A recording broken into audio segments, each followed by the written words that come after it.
Se estima que más de 1.300.000 personas extranjeras residen en Chile a junio de este año, según los datos que son oficiales, y también me los ha confirmado el propio subsecretario del Interior, que hasta ahora del debate se encuentra también presente. En el marco de la discusión en general del proyecto de ley de migraciones, consideramos necesario promover y resguardar en el curso de la discusión en particular algunos aspectos y principios que respaldarán las indicaciones que presentaremos en el trámite a continuación. Primero, en que nuestras indicaciones realmente permitan corregir un enfoque de derechos humanos que debe estar presente durante este proceso legislativo. Resulta imperiosa que la versión final del proyecto de ley contenga en su articulado instrumentos concretos que permitan ejecutar los principios suscritos por el Estado de Chile a través de acuerdos, convenios y tratados internacionales de protección de derechos humanos para las personas migrantes y sus familiares, y que son aludidos en la introducción de este proyecto de ley. Consideramos que la alusión general a los compromisos que ha asumido el Estado en relación a ello, sin su traducción en artículos concretos, induce a una banalización de los derechos humanos y a una instrumentalización discursiva de los cuerpos normativos en los que se sostiene. Segundo, el tránsito entre categorías migratorias. El cambio de categorías migratorias en el territorio constituye un aliciente a la permanencia irregular y, en sentido contrario, restringir este tránsito incentiva a la irregularidad. La creación de una categoría transitoria con vigencia de 90 días, sin garantizar en la ley la posibilidad de pasar de una categoría temporal renovable para avanzar a la permanencia definitiva, implica la institucionalización de un instrumento que incentiva el ingreso al territorio y desincentiva la permanencia irregular. Poner barreras entre categorías migratorias constituye uno de los principales instrumentos de incentivo a la permanencia irregular y, de paso, de rigidización del acceso al mercado del trabajo.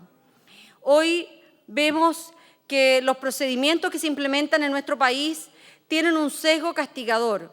Hoy los migrantes deben pasar por un calvario de procedimientos que impiden poder vivir y trabajar en igualdad de condiciones que los chilenos y chilenas. Una persona migrante se puede demorar entre 6 y 8 meses en obtener la renovación de su visa. A las pocas semanas de recibirla debe iniciar los trámites de una nueva renovación. Hay una crisis de la institucionalidad y de los servicios de atención a la población migrante y la inversión ha sido insuficiente. Creemos que durante el trámite que continúa de este proyecto de ley, en las indicaciones, debemos ser capaces de garantizar el acceso a los derechos sociales.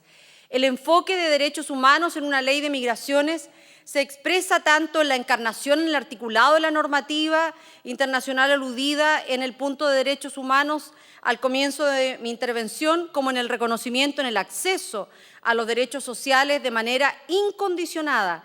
Ello implica la inclusión de garantías de acceso independiente de la situación administrativa, económica o social en que se encuentran las personas migrantes. Y por eso que es contradictorio que mientras se tramita este proyecto de ley veamos circulares de instituciones como FONASA que restringe el acceso a derechos sociales como el de la salud para personas que hoy se encuentran en esta categoría. Creemos que las indicaciones que vamos a presentar en el trámite en particular deben garantizar el debido proceso. La propuesta de ley migratoria no contiene elementos que garanticen el debido proceso en los casos en que las personas cometan faltas a la propia ley de extranjería u otros cuerpos normativos. Para poder avanzar en una regulación asentada en el enfoque de derechos humanos, el que esta garantía jurídica mínima esté asegurada para todas las personas que residan, habiten o estén avecindadas en el territorio nacional es fundamental. La suficiencia de la ley. El proyecto de ley en tramitación consagra la posibilidad de modificar el acceso al territorio y a los derechos en función de las necesidades del país o de la evaluación que realicen las autoridades competentes.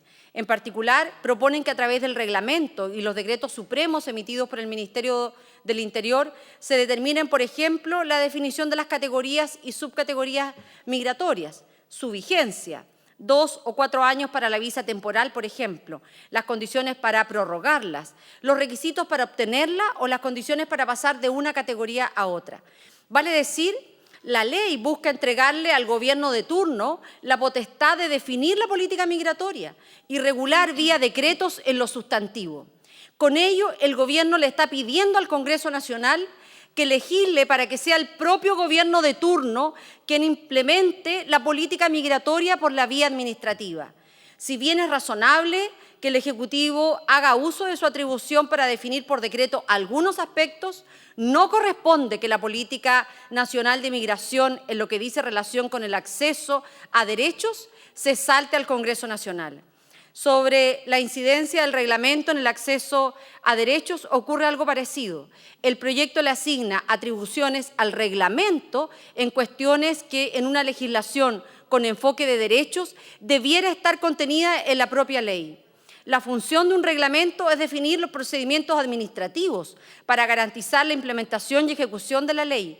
No es pertinente, por tanto, que el reglamento regule los requisitos para el acceso a derechos derivados de las categorías migratorias contenidas en esta ley.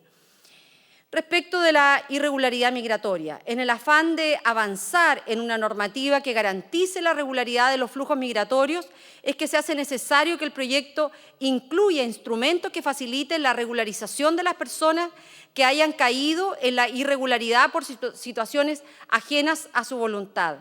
En su estado actual, el proyecto, si bien reconoce en su articulado la existencia de situaciones de irregularidad, no ofrece ninguna herramienta ni impone ninguna responsabilidad al Estado y a los propios migrantes de manera de propender a la regularidad en base a vías y mecanismos de regularización. Esto es una carencia que tiene este proyecto de ley y esperamos que en la tramitación que continúa a la votación en general se pueda abordar. Finalmente, señor presidente, quiero hacerme cargo de algunos planteamientos que hemos escuchado en este debate, que hemos escuchado por los medios de comunicación y que tiene por objeto comenzar a generar falsos mitos respecto de la presencia de migrantes. Cuando se habla de una migración buena, uno se pregunta, bueno, ¿y cuál es la migración mala? ¿La que no nos gusta el color de la piel? Cuando se habla de esta relación entre migrantes y delito, lo que se busca es esconder en que la gran mayoría de ellos han sido víctimas y no victimarios.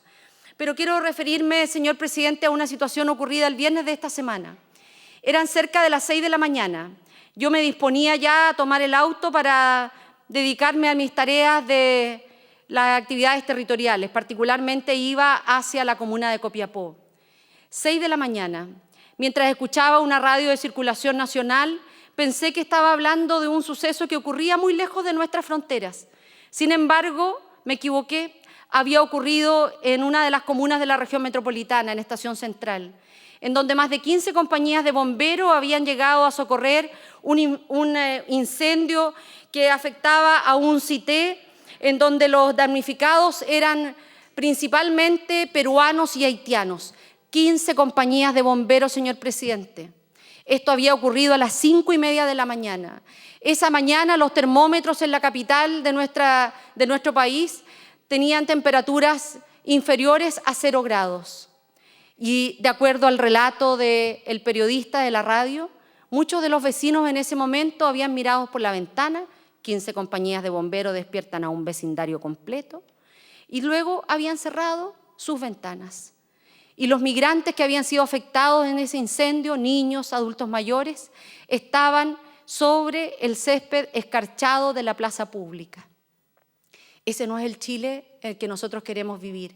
Si queremos que este país se juegue con otros valores, tenemos que ser capaces de entender que este más de 1 millón de extranjeros que hoy viven en Chile representan menos que los chilenos que viven en el extranjero. Y no queremos nunca que a un compatriota nuestro lo traten con esa indiferencia. Y para eso tenemos que ser capaces de cambiar nuestro lenguaje, nuestra actitud y hacer de la solidaridad un aspecto de vida permanente. Votaré a favor de este proyecto de ley y en el trámite siguiente presentaremos indicaciones. No tengo tiempo para referirme a los aspectos de educación, pero creo que si en nuestro país no hemos sido capaces aún de garantizar la calidad de la educación, difícilmente podemos abrir para que distintos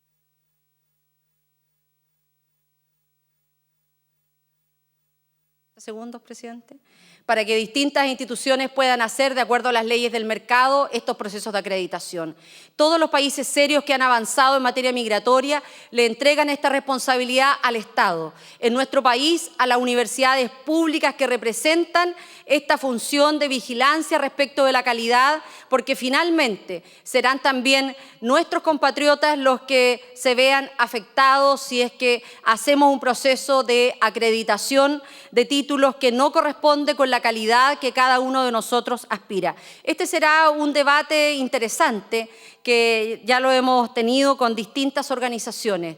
Yo sigo pensando en que la Universidad de Chile o las universidades del Estado deben continuar con esta tarea de validación de los títulos como se hacen en otros países, pero sobre todo que debemos garantizar la calidad de aquellos profesionales que llegan a validar los títulos en nuestro país.